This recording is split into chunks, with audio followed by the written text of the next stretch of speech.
The young man stood there for a moment, staring at the petite girl sitting on the bench. Her sadness was obvious, and he felt a wave of guilt wash over him for accidentally hitting her with the ball. As he approached, he hesitated for a moment, but then smiled gently. "Hey, I'm really sorry about that. I didn't mean to hit you," he said, his voice warm but tinged with concern. "Are you okay?" He watched her for a second, noticing how her little frame seemed even more fragile in her sadness. There was something about her petite size that made him feel even bigger and strangely protective. He gave a small laugh, trying to ease the tension. "Wow, you're small. Not that it's a bad thing, I promise. I'm kind of big, you know. Everywhere," he added with a nervous chuckle, scratching the back of his neck. She looked up at him, and he noticed the way her eyes still seemed distant, filled with worry. He sat down beside her on the bench, careful to keep some space between them. He couldn't help but admire her delicate features, her blonde hair falling in soft waves around her face. "Do you want to talk about it? I mean, if you need someone to listen, I'm here," he said gently, glancing at her with sincere interest. "I know it might not make it all better, but I want to help. You shouldn't be feeling like this alone." He paused, giving her some space to respond, but after a moment he realized he didn't want to let her slip away so easily. She seemed like someone who could use a friend, maybe more. He hesitated for a second, then decided to be upfront. "Look, I know we just met, but I think you're really awesome. I'd like to stay in touch if that's okay with you. Maybe we can hang out sometime, or I don't know. I could help you find your puppy if that's what you need. I'd love to get your number." He gave her an encouraging smile, hoping she'd consider it. "I promise, no pressure. I just think you're someone worth getting to know." She looked at him, her eyes softening just a little as she listened. The sadness was still there, but his kindness seemed to ease the weight of it, even if just for a moment. His nervousness was endearing, and she could see how much he genuinely wanted to help. "Thanks," she said quietly, wiping a stray tear from her cheek. I I don't usually talk to strangers, but you seem nice." He smiled warmly at her response, his eyes lighting up. "I totally get it. But sometimes it's okay to let someone in, especially if they're offering to be there for you. You know." Her gaze drifted back to the empty space in front of her, where her puppy had last been. She bit her lip, the pain of losing her pet still fresh, but his presence was comforting.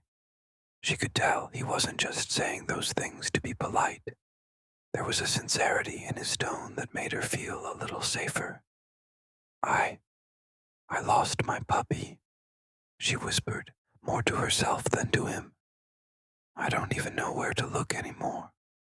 His face softened even more, and he shifted closer, but not too close, just enough to show her that he cared. "I can help. I know it probably won't fix things, but I can help you look. It's the least I can do." She glanced at him, her eyes still a little teary, but something in his offer made her feel hopeful. Maybe she wasn't completely alone in this. After a moment of silence, he cleared his throat, sensing the right time to ask again, though it was more tentative this time, as if giving her space to decide. "So, about the number. Only if you're comfortable, of course. I'd like to be able to check in, or just make sure you're okay." She hesitated, her fingers fiddling with the strap of her bag. Then she looked up at him and gave him a small but genuine smile. "Okay," she said softly, her voice barely above a whisper. It's 5558-392. His face brightened at the number, and he quickly pulled out his phone to save it. Great. I'll text you so you have my number too, just in case you need anything, all right? She nodded, and for the first time since he'd come over, she felt a little lighter. Maybe she'd lost something today, but she hadn't lost the possibility of finding a new friend, or maybe even something more. Thanks for caring, she said, her voice barely audible, but full of gratitude. He gave her a reassuring nod. Anytime. And really, don't hesitate to reach out. I'm here for you. With a last smile, he stood up, ready to leave. But as he walked away, he couldn't help but look back one last time, just to make sure she was okay. Something told him he'd be seeing her again soon, and he couldn't wait for that moment. The next day, as the phone rang, her heart skipped a beat when she saw his name on the screen. She hadn't expected him to call so soon, but a small part of her was glad he did. She answered quickly, feeling a mix of nervousness and curiosity. Hello, she said, her voice soft. Hey, it's me, he said, his voice warm and familiar, like they had known each other for much longer than just one brief meeting. I was thinking about you, and I wanted to check in. How are you feeling today? She hesitated for a moment, unsure how to answer, but hearing his concern made her feel a little less alone in her sadness. I'm okay, I guess. Still looking for my puppy, she said, trying to keep her voice steady. But thanks for checking in. I'm glad you're still looking, he said with encouragement. Listen, I was wondering, if you're free, maybe we could meet up for a coffee. I'd love to talk more and see how you're doing. That sounds nice, she replied, a slight smile tugging at the corners of her lips.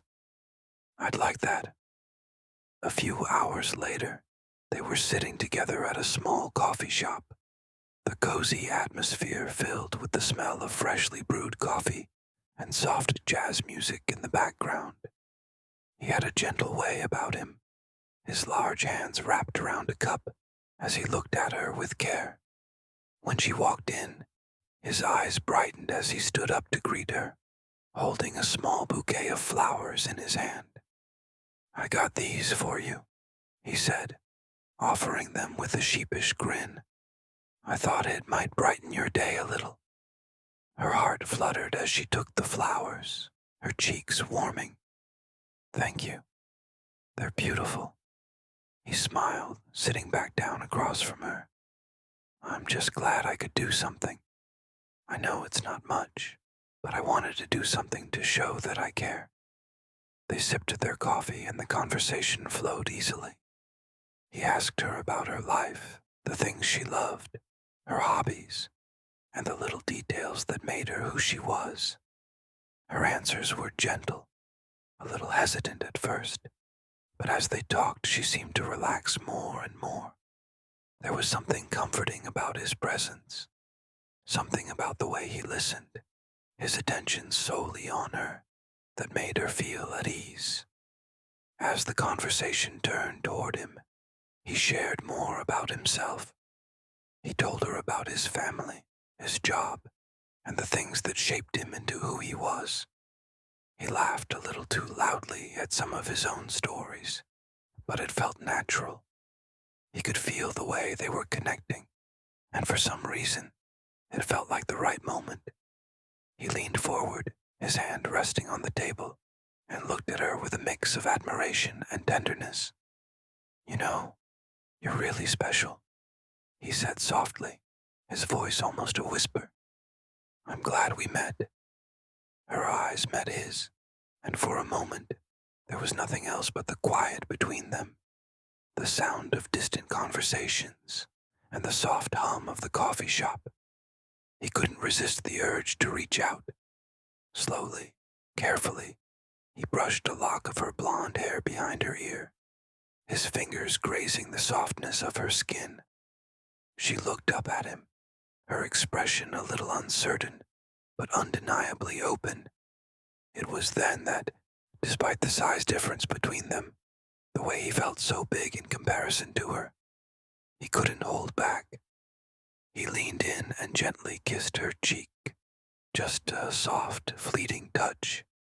It was impulsive, but it felt right. The moment was charged with something unspoken, something that both of them seemed to feel, but hadn't quite put into words yet. Her face turned pink, and she blinked in surprise, but there was a glimmer of something in her eyes, a warmth that hadn't been there before. I didn't expect that, she whispered, her voice barely audible, but not pulling away. He chuckled softly, his heart racing. Sorry, I couldn't resist. You're just too cute, you know. His words felt a little too bold, but he meant them with all sincerity. I think you're amazing. As he leaned back, he couldn't stop thinking about how small and delicate she looked, how her presence seemed to fill up the space in a way he never expected. She was so different from him, yet somehow they just seemed to fit.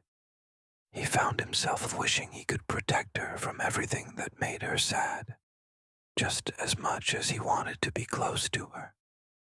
I really like being around you, he admitted, the words slipping out before he could stop them.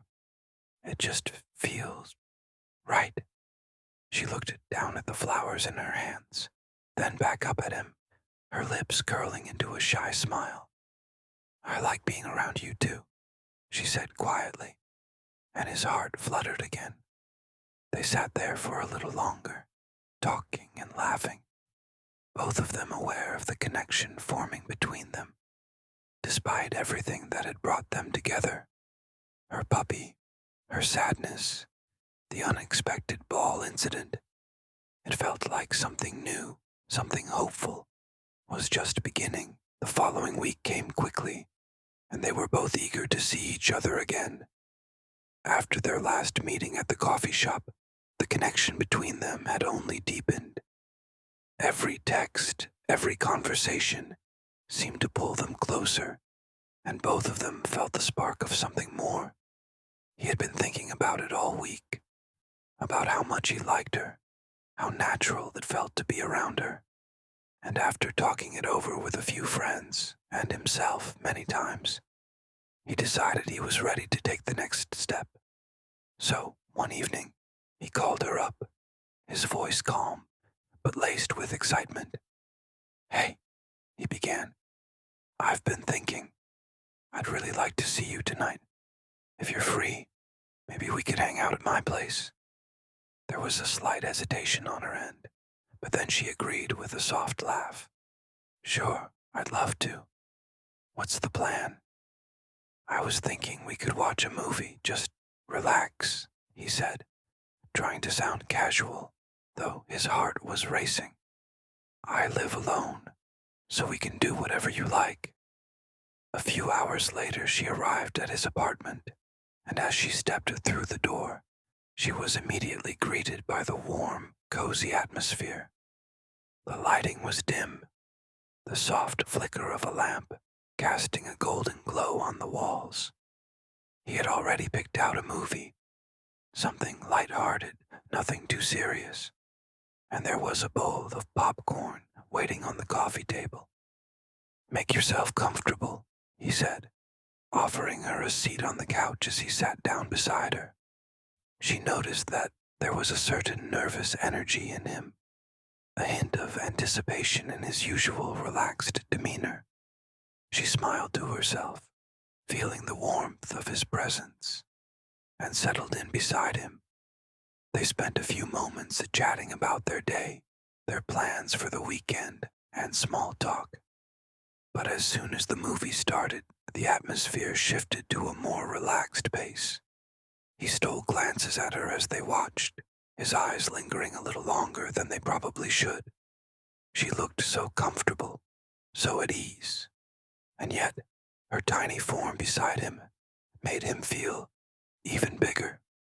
Midway through the movie, he leaned over, nudging her playfully with his elbow. You know, I've been thinking, he started, his voice low and teasing. You're pretty great, and I can't get enough of you. I think you might be the cutest girl I've ever met. Her cheeks flushed and she laughed softly, shaking her head. You say that to all the girls, don't you? He grinned, leaning in just a little closer, enjoying the playful banter. Nope, only you. His hand brushed against hers, and he held it there for a moment, the contact small but meaningful. You know, he continued, his tone now more serious but still warm. I've really enjoyed getting to know you, and I was wondering. He took a deep breath, feeling a little nervous, but determined. Would you be my girlfriend? The question hung in the air for a moment, and he could see her pause, her eyes wide for a split second. He quickly added, as if trying to explain himself, I know it's fast, but I can't help how I feel. You're just amazing, and I think we could be really good together. She looked at him, her heart racing at the unexpected question. She'd known there was something between them, but hearing him put it into words felt like a dream coming true. A soft smile spread across her face as she squeezed his hand, her voice full of warmth. I'd like that, she said quietly, her smile growing as she met his gaze. I really like you too. Relief washed over him, and he couldn't help but grin widely. Good, he said, his voice thick with happiness, because I really like you. Like, a lot. As the movie continued playing, he couldn't resist teasing her a little more. He leaned in, close enough that she could feel the warmth of his breath against her skin, and whispered with a playful grin, You know, you're so cute. It's hard to concentrate on the movie with you sitting so close. She giggled, trying to brush him off, but the teasing only made her smile more. Stop it, she said softly. You're making me blush. He laughed, too, enjoying the moment, and lightly tapped her on the nose. I'm just speaking the truth, he said, his tone still teasing but affectionate. But hey, if you're ever up for it, I'm always happy to be a distraction. She rolled her eyes, but the smile on her face was undeniable. She was starting to realize that, for once, she didn't mind being distracted by him. And as the evening continued, with soft laughter and easy conversation, the connection between them only deepened. It was more than just a movie night. It was the beginning of something new, something exciting. And for the first time in a while, she felt completely at ease, right where she was, next to him.